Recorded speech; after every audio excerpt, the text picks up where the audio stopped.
Shalom bagi kita semuanya. Firman Tuhan untuk kita hari ini judulnya hidup dipimpin oleh Roh Kudus. Ayat firman Tuhan untuk kita dari Roma 8 ayat 14. Semua orang yang dipimpin Roh Allah adalah anak Allah. Saudara yang dikasihi Tuhan, banyak orang percaya kepada Tuhan, tetapi tidak semua benar-benar hidup dipimpin oleh Roh Kudus. Ada orang yang hidup hanya mengikuti perasaan, mengambil keputusan berdasarkan logika sendiri, berjalan menurut keinginan daging, bahkan lebih mendengar suara dunia daripada suara Tuhan. Padahal kekristenan bukan hanya tentang datang ke gereja, berdoa, atau mengetahui firman. Hidup Kristen yang sejati adalah hidup yang dipimpin oleh Roh Kudus setiap hari. Roh Kudus bukan hanya hadir saat ibadah. Roh Kudus ingin memimpin pikiran kita, keputusan kita, perkataan kita, bahkan langkah hidup kita setiap hari. Tanpa tuntunan Roh Kudus, manusia mudah tersesat oleh keinginannya sendiri. Tetapi Roh Kudus memimpin, hidup kita akan berjalan menuju kehendak Allah. Tanpa Roh Kudus akan dipimpin oleh daging. Galatia 5 ayat 7, keinginan daging berlawanan dengan keinginan roh. Di dalam diri manusia selalu ada peperangan. Daging ingin memuaskan hawa nafsu. Roh ingin membawa kita hidup benar. Karena itu setiap hari kita harus memilih apakah kita mengikuti daging atau mengikuti Roh Kudus. Contohnya, saat emosi ingin marah, Roh Kudus mengingatkan untuk sabar. Saat ada kesempatan berbuat dosa, Roh Kudus menegur hati kita. Saat ingin membalas kejahatan, Roh Kudus mengajarkan pengampunan. Kadang suara Roh Kudus lembut, tetapi daging berteriak lebih keras. Itulah sebabnya banyak orang tahu firman, tetapi tetap jatuh dalam dosa.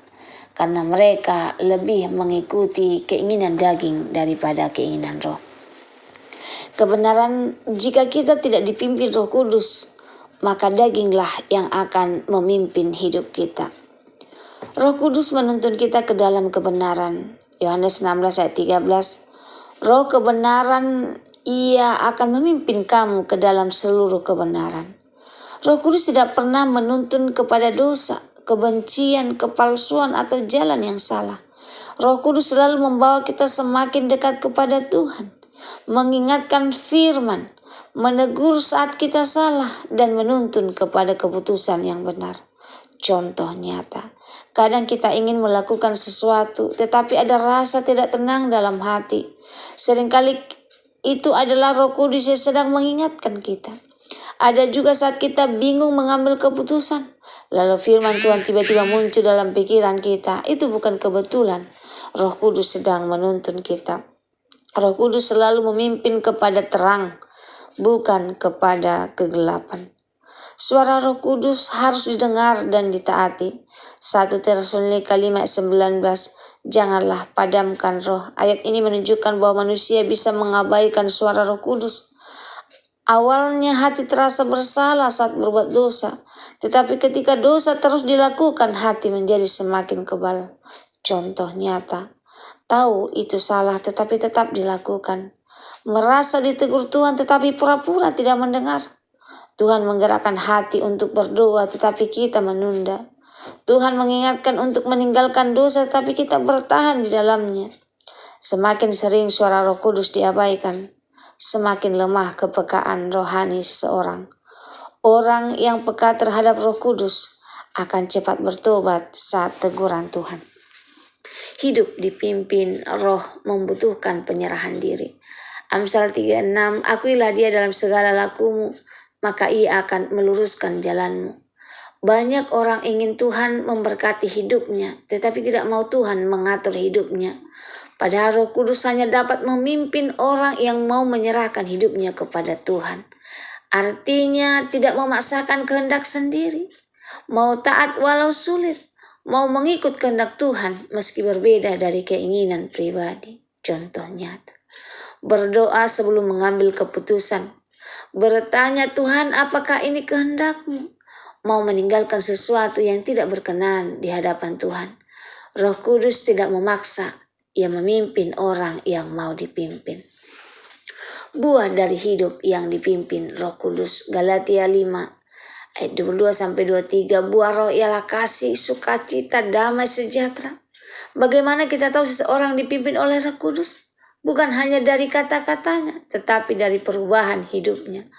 Orang yang dipimpin Roh akan lebih sabar, akan lebih lembut, akan lebih mengampuni, lebih mengasihi, lebih memiliki damai sejahtera. Roh Kudus mengubah karakter seseorang sedikit demi sedikit. Contohnya, dulu mudah marah, sekarang lebih tenang. Dulu penuh kebencian, sekarang belajar mengampuni. Dulu mudah putus asa, sekarang tetap berharap kepada Tuhan.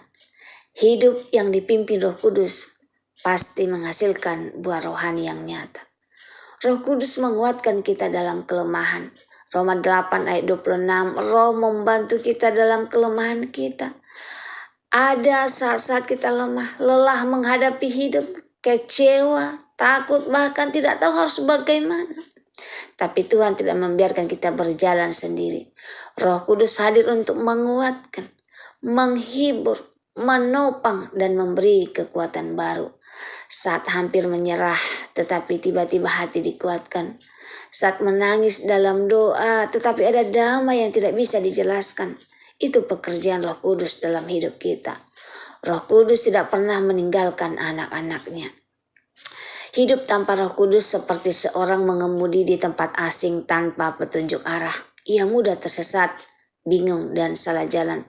Tetapi hidup dipimpin Roh Kudus seperti memakai GPS yang menuntun dengan tepat. Saat kita mengikuti tuntunannya, kita akan sampai pada tujuan yang benar. Tetapi saat kita mengabaikannya, kita bisa tersesat jauh. Roh Kudus adalah penuntun hidup orang percaya.